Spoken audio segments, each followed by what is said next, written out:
everyone cannot go to Jannat al-Firdaus. Why not? Sorry? Why not? Why can't everyone go to medical college? Because it's human capacity. If humans were capable of being able to go to everyone to medical college, they would. That's the way we are made. The same way, everyone cannot become a doctor. Only those who have the capacity. Same way, everyone cannot go to Jannat al-Firdaus, the high levels of paradise. We have to strive. God has given you capacity. If you don't follow His guidance, you cannot. If we follow His guidance, to go to Jannah is very easy. Hello, Dr. Zakir Naik. My name is Harris. I'm from Phoenix, Arizona, in the United States. I'm an entrepreneur and a marketing manager. Two of my friends in America have converted watching YouTube videos of you. One of them a Christian, one of them an atheist. One of my friends presented me with how to deal with an atheist DVD of yours, which I did watch. But that didn't answer my question. And I've asked this question to a lot of people with no satisfactory answers, a lot of intelligent people. Of all the scholars that I've ever watched on YouTube, in my opinion, you're the most rational, logical, easy to understand kind of scholar that I've ever come across in my life. And it is really important that this question is answered because I've never had a satisfactory answer for this question. My question is like a coin with two sides. The first side of it is this, and this is the question. I'm somewhere between an atheist and agnostic. I'm not sure where. God has created this entire universe, and the Quran speaks a lot about how it has taken so many days and mountains and this and that, and life is going to be a test and whatnot. My question is, way before God decided to create this entire universe, before He decided to put human beings, before He decided to send Prophet Muhammad or Adam and Eve, way before He even planned about doing any of this, He knew the end result of it. He knows in the end, He will be disappointed by certain people, and He will throw them in hellfire. He knows they will be burning. He knows they'll be tortured, and that is when they'll be repenting for what they've done. Way before He created the entire universe, He knows the outcome is going to be bad. It may be good for certain people who are in heaven, but He knows that He can save those people from being in hell. Way before He even decided to go ahead with the creation. Yet He decides to go ahead with it, with all His godly logic. Why would He want to do that? The question, if I can just put it in this manner, how can God be so sadistic that He would actually go ahead with a plan which He knows is going to end up in that matter? That's the first side of the coin. The second side of the coin is, for some reason, if I believe that, okay, God is almighty and He understands everything is great, God is great. Why is God insisting in the Quran that look at the mountains, look at the protons, the electrons, this and that, everything is so synchronized, how amazing I am? Why is He forcing us to find His creation amazing when it is a piece of cake for God? I mean, He just had to say kun, and it was done. Then why is it a big deal if God has made this entire universe which is so amazing? Because for God it's nothing. So I should not be really amazed at His creation. He can do much more than this. So I do not understand why He wants us to respect what He's done or find it amazing what He has done. The brother asked a very good question and a very intellectual question. It's a very good question. And he has seen some of my tapes on YouTube, even of atheism. And this question that is troubling him, he hasn't got the answer to. The brother asked a question that Almighty God knows everything. Before He created the heaven and the earth, before He created human being, even if one person goes to He could avoid that. hell, He could have avoided that. I mean, He could avoid being disappointed. Of course. I'll reply. The brother said, even if one person goes to hell, it is as though God would be disappointed. Now coming to your question, I started a school. And you may have heard Islamic International School. If a teacher takes an examination, if she is just, while she is giving the examination, she writes in the maths paper 2 plus 2 is equal to how much? The student in front of her or him, the teacher, writes 5. She can very well tell the student, change 5 to 4. Would it be just on the teacher during the test and examination to correct a student who's writing a wrong answer? Right, but if she has an option that the student doesn't need to do any of that and still No, I'm asking you a simple question. I'm asking you a simple question. The teacher has given the question paper. Right. All the students will informed about it. You're right. For that particular situation, For that particular situation, the teacher can tell, dear student, change 5 to 4. What will the other students think about? Unjust. But God can be just at the same time. He can create a completely different condition. He doesn't have to go ahead with that situation. He's not bound by any situation. Brother is saying, Almighty God can create something which is perfect and will not make mistake, correct? That right. God has already done. He created the angels. God Right. created the angels. The angel never go against any commandment of God. But human being is a better creation than angel. The angels have got no free will of their own. If you have heard my tapes, if you have not heard, I'll tell you now. The angels are a creation of Almighty God, but not the best creation. Almighty God created the human beings. The human beings have a free will to go against God or to follow God. If you have chosen to be a human being, if you disobey His commandments, you go to hell. If you obey His commandments, you're superior than the angel. Because the angel doesn't have a free will of his own, then he follows God. It's nothing great. The human beings are the better creation of Almighty God. Almighty God has given a free will. That's a different question that Almighty God knows. Because He has ilm ghaib, He has knowledge of the future. He is more superior. So He has created such a creation which has a free will. The fault is of human being, not God. No, but God has created us with that fault, and He knows He can Not avoid fault, that. not fault. It's not fault, brother. It is free will. But why is He giving us a free will when He knows He's going to eventually put these many people in hell? Why is He doing something? That is a different creation. Like, would you want to create something which can think on its own, or would Why you would want to? someone so compassionate can also Brother, be that's what something I at the tell you. same time? What you want, God has already created an angel. I'm asking you, which is better? An angel following Almighty God or a human being following Almighty God? Which is better?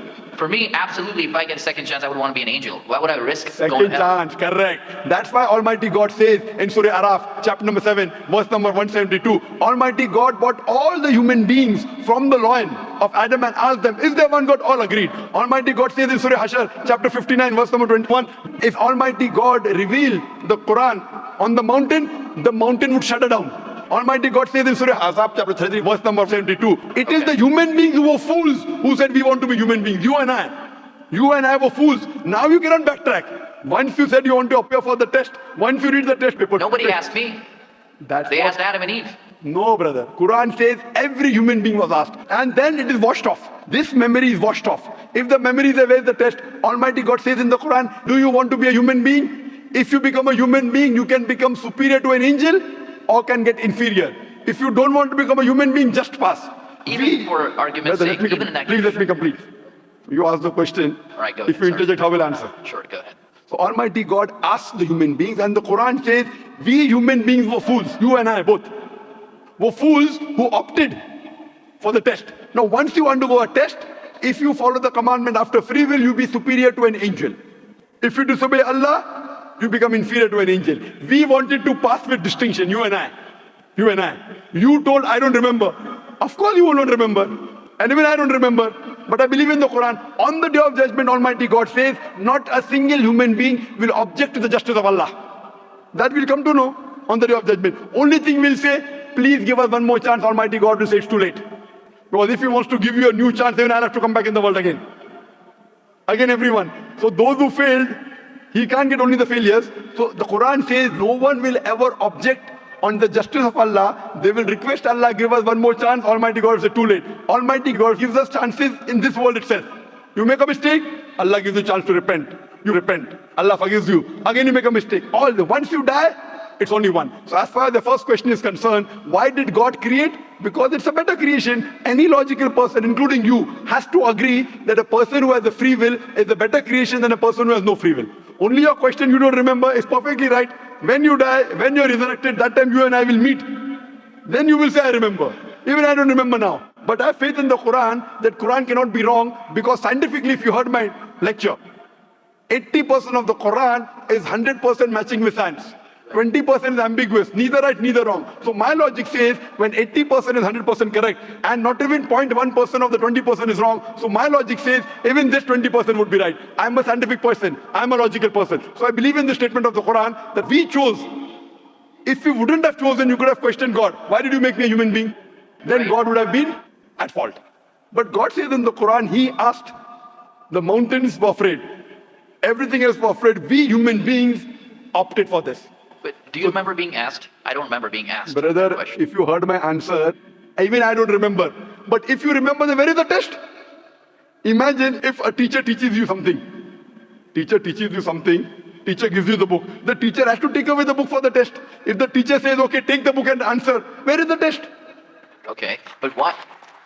After the examination is over, you can go home and check or not. But even before the exam began, God knows the end Brother, result. listen to me. After the examination is over, can you go and check home or not in the textbook? Absolutely. But during the examination, can you check?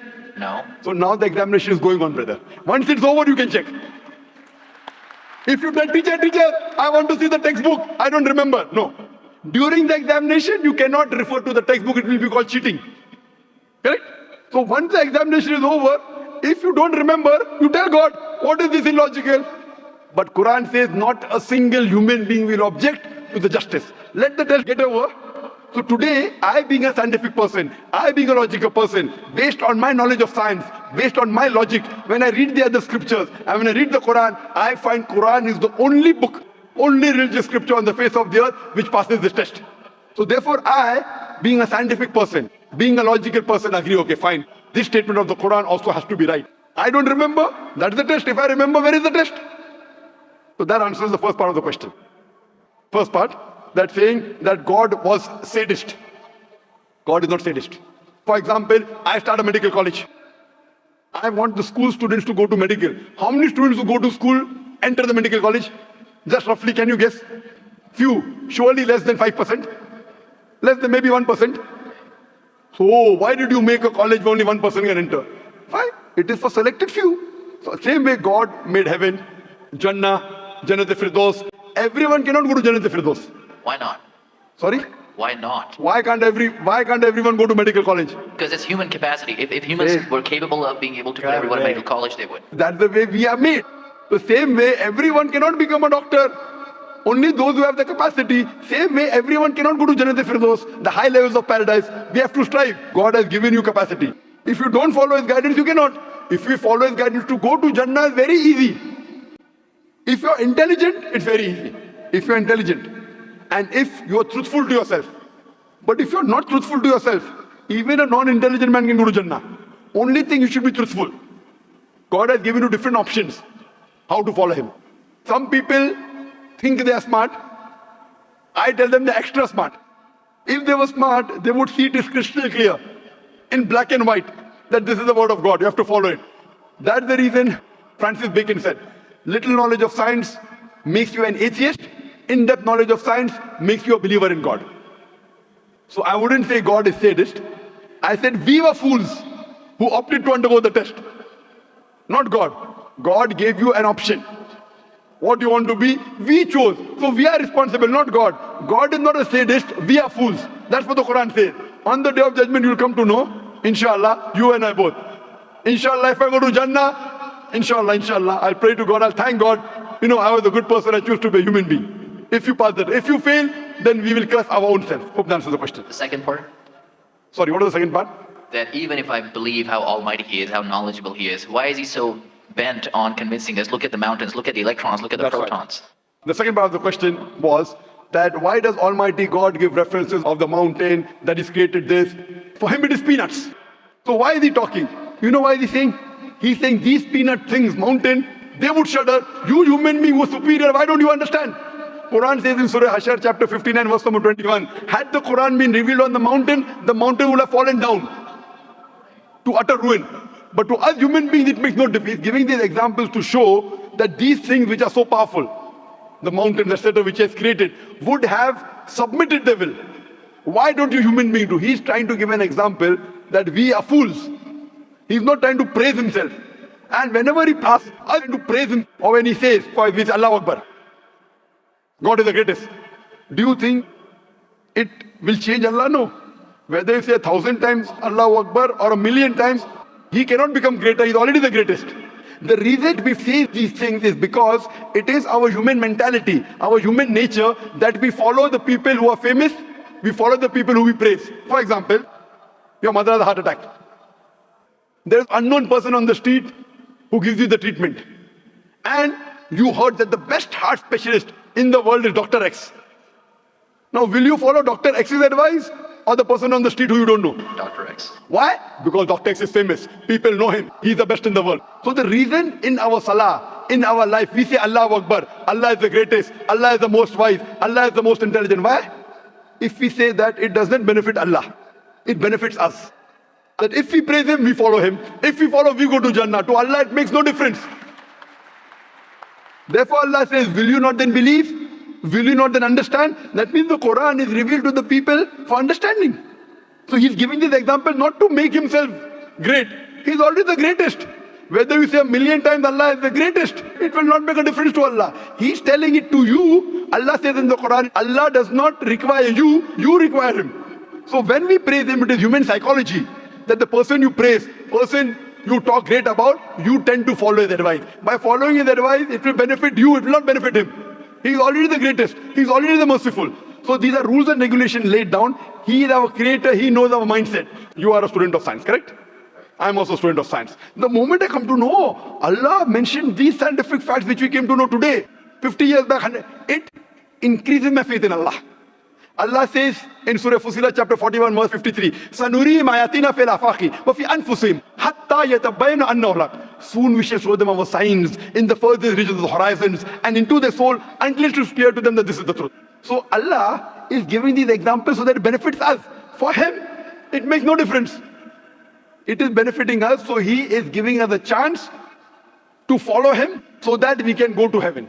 Hope that answers the question, brother. I recognize His power, and I understand He's amazing in all that He's done. But am I expected to be amazed at His achievements at creating this universe? Because for Him, it's like a 1 second job. Correct. Right? So for Him, which is a 1 second job, when He tells you not to have alcohol, if you alcohol, sure, but am I expected to be amazed at His creation? No, see, the thing is that He's not there to prove Himself better. If you believe that for Him it is peanuts, so will a person lie? No. So if He said don't have alcohol, you will not question Him. No.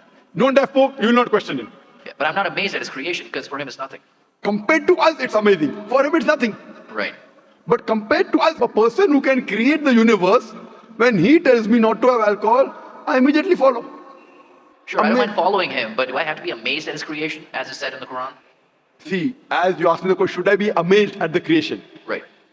I would say, if I believe human being is a better creation, then yes, I'm amazed, and then I say, Alhamdulillah, He has made me better than that. So if I'm amazed, He made the mountains, He made the stars, He made the sun, but He made Zakir Naik also. He made a human being. And we are the best of creation. So He gives these examples so that we realize what benefit He has given to us. All the favors He has given to us. Talking about the science, talking about the protons, talking about the mountains. Finally He says, human beings are the best creation. So in comparison, we have to agree that our Creator has created this human body, the molecules, the DNA, the complex thing, which can never come by chance. So in this way, we are amazed at the creation of the human being. And then we submit to Him. If you are not amazed, only by being amazed, we submit that He is our Creator, He is worth worshipping. No one else can do that. This is so that we worship Him and we pass the test and we go to paradise. Hope that answers the question. If Bill Gates gives me $100, should I be amazed that he's given me that money? I believe that the question has been answered, and unfortunately we are very constricted for time. You are welcome to come back tomorrow, inshallah. As with all of the brothers and sisters, we have come to the end of tonight's session, so please a I'll very just big give thank this you. last. It said, if Bill Gates gives you $100, Should I be amazed? will you get amazed? Brother, the question is, why should Bill Gates give you $100?